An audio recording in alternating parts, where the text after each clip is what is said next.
Congratulations on your choice to breastfeed. It's a wonderful feeling to be able to nourish your baby, but for a new mom, pulling it all together isn't always easy. Learning the basics of breastfeeding can help. This program will guide you as you begin your breastfeeding journey, one step at a time.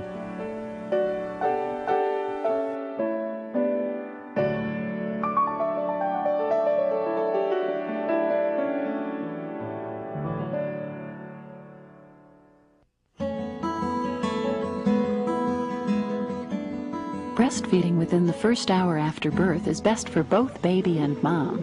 Breastfeeding soon after delivery helps boost the baby's immune system, helps the mother's uterus to contract, and gives the newborn a chance to breastfeed and bond with her mother during the alert period after birth.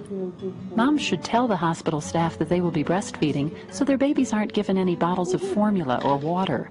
If a newborn is given a bottle, he should still be able to adapt to breastfeeding. When newborns feed for the first time, they get a special milk called colostrum. This clear, yellowish, nutritious milk is exactly what babies need for their first meal.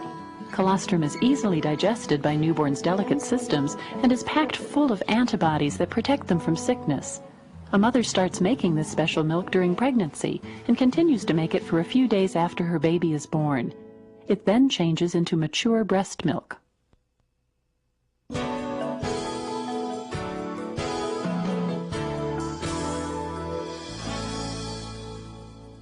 The best way to determine if your baby is ready to feed is by watching for his hunger signals. You won't want to wait until he cries to feed because crying is actually the last sign of hunger. He will give many other signals long before he resorts to crying. When a baby is hungry and ready to feed, she may open her mouth and bring her hand towards it, or she may open her mouth when someone touches her lips lightly. She may also make a sucking motion with her mouth and tongue, turn her head toward the breast, make small body movements or sounds, and finally start to cry. A breastfeeding mother may also recognize the full feeling in her breasts as a sign that it's time to feed. A proper latch-on at the breast is essential for successful breastfeeding. A correct latch-on prevents nipple soreness and helps milk flow easily to the baby. Many hospitals have lactation consultants or other staff members who help new moms learn about latching on.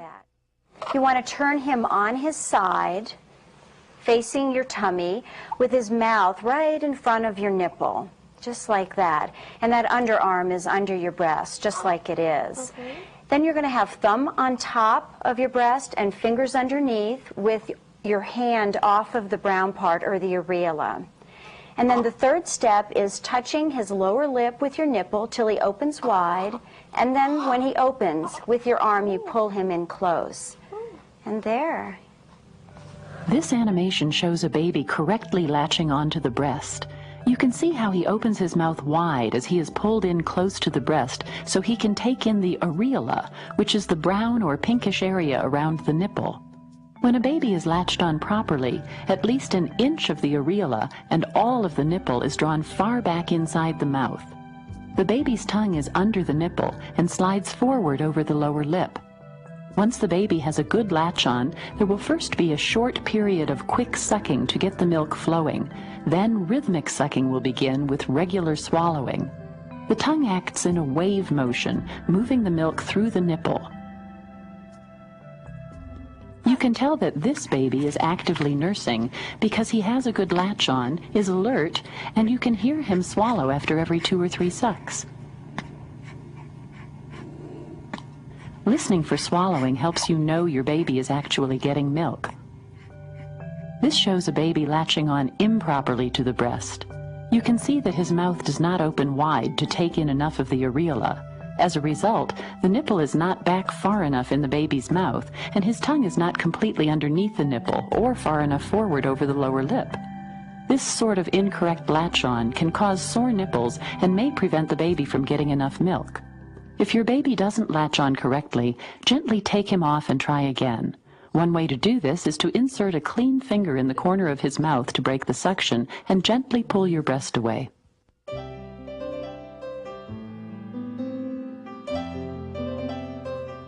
Finding a comfortable position is also a key part of a positive breastfeeding experience. Using pillows to support your arms or a stool to support your legs may help you feel more comfortable. There are a number of different breastfeeding positions. The following three are especially popular. The cradle hold, where the baby's head rests in the crook of her mother's arm. The lying down position, where mother and baby lie down on their sides facing each other. And the football or clutch hold, where the baby faces the breast with his body tucked under mom's arm at her side. No matter what breastfeeding position you choose, make sure that you're bringing the baby to the breast and not straining to bring your breast to your baby. Also, have your baby facing the breast and pulled in closely.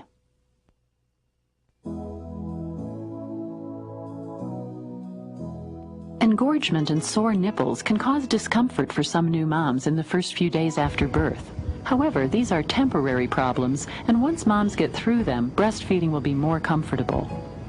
The main way to relieve engorgement is to empty the breasts by feeding frequently or pumping. During feedings, make sure the baby nurses long enough to soften the breast. Getting a good latch on and listening for his swallowing pattern will help you know that he is getting plenty of milk to empty the breast. Sore nipples are usually due to improper positioning. To help with sore nipples, make sure your baby is latched on correctly. Do not use creams, lotions, or soaps as they can cause further irritation. However, you may apply medical-grade pure lanolin to relieve soreness and dryness between feedings. Breast shells can help keep sore nipples away from any abrasive clothing. If common problems such as engorgement and soreness don't go away quickly, call your healthcare provider, a lactation consultant, or breastfeeding support agency for help. Breastfeeding problems are usually easy to solve, so don't give up.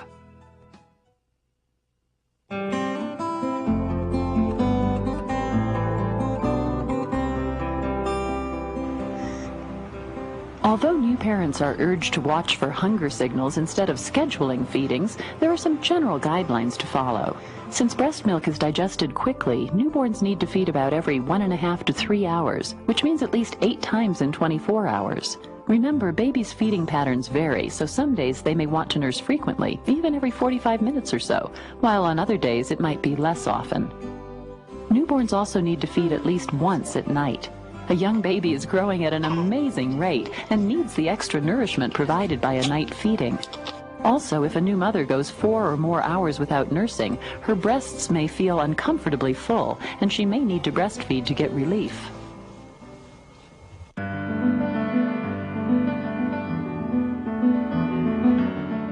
This image shows the inside of the breast. Breast milk is made in the milk-making glands. The milk travels from these glands to the nipple through a series of ducts. You can see how milk pools in these ducts between feedings, ready for the baby to latch on and feed. There is a cycle that tells the milk-making glands when to make milk. First, the mom feels the baby's suck. Second, a message is sent to the mom's brain to tell the breasts to make milk. Third, the breasts get the message and produce milk. Consequently, the more a mother breastfeeds, the more milk she'll produce. Some mothers feel a sensation as their milk starts flowing to the baby. Moms may experience a menstrual cramp feeling, a pins and needles tingly feeling, or they may not notice anything.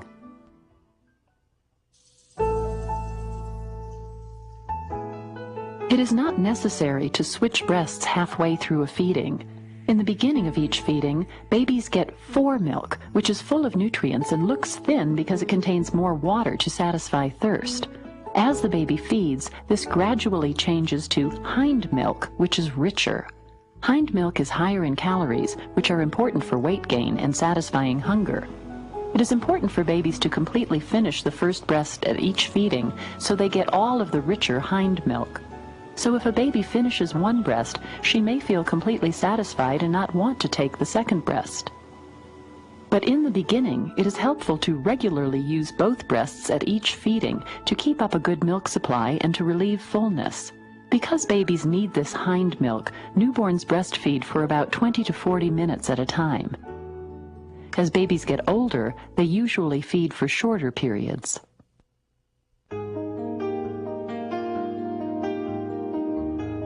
The use of pacifiers and artificial nipples should be avoided in the early weeks.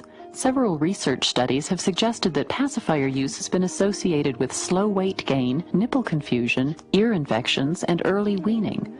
Most importantly, a pacifier shouldn't be used to delay or replace a feeding.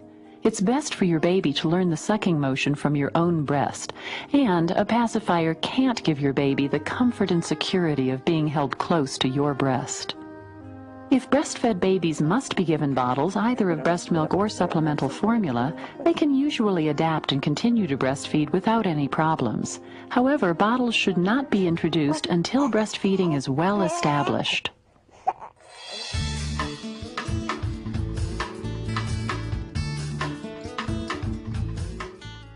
If you breastfeed frequently, your baby should be gaining weight properly, but there are some general guidelines for determining healthy weight gain.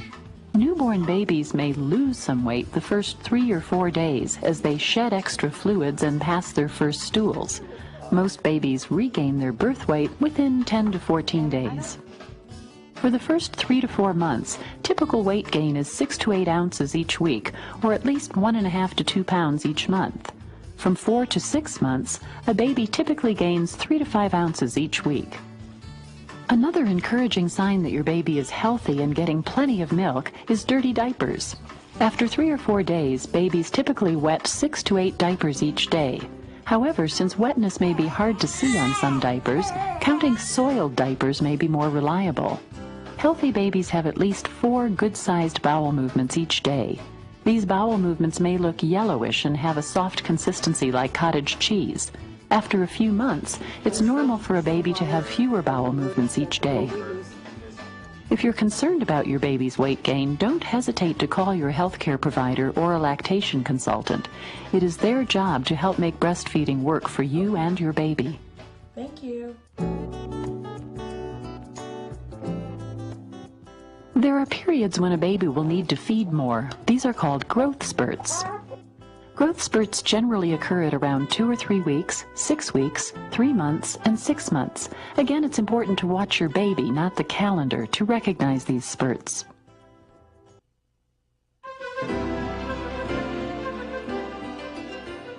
It's easy to take care of yourself when you breastfeed if you just follow your body's signals. Eat, drink, and rest as much as your body tells you to.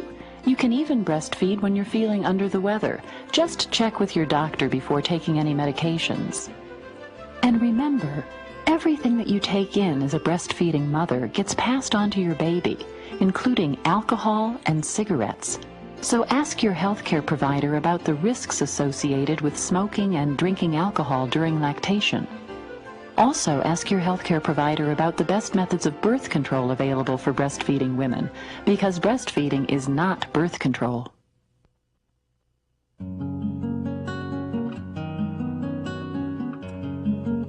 No matter what kind of birth a woman has, breastfeeding is the healthiest way to feed her new baby. Mothers who have cesarean births can breastfeed after delivery, usually within the first hour. In fact, the baby's sucking motion will promote uterine contraction and healing after surgery. There are certain breastfeeding positions, such as lying down on her side or the football hold, that are more comfortable for a mother while she is healing. Breastfeeding also provides many health advantages for preterm babies. Preterm breast milk is actually suited to meet the nutritional needs of preterm babies because it contains higher levels of many disease-fighting ingredients. If a preterm baby is too weak to suck, breast milk can be expressed with a pump and fed to her through a tube until she can feed at the breast. Even if a mother has to be away from her preterm baby, she can still pump at home to keep her milk supply going and to freeze breast milk for future use.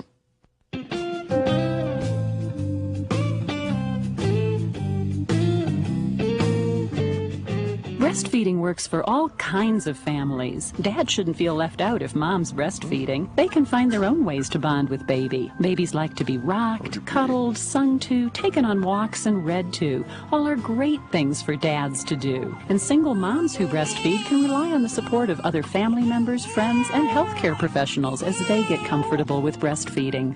Mothers appreciate that breastfeeding allows them to easily feed their babies anywhere. Though new mothers may feel nervous about the thought of breastfeeding outside of the home, breastfeeding in public can be done discreetly so that no one can tell that they're actually nursing.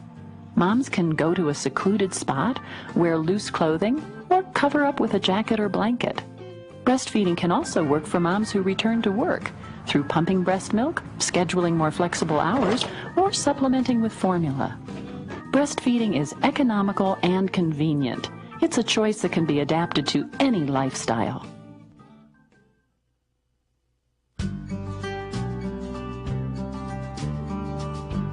This program has given you the basic steps for successful breastfeeding. If you have questions or problems along the way, don't hesitate to ask for help. And before you know it, breastfeeding will be second nature for you and your baby.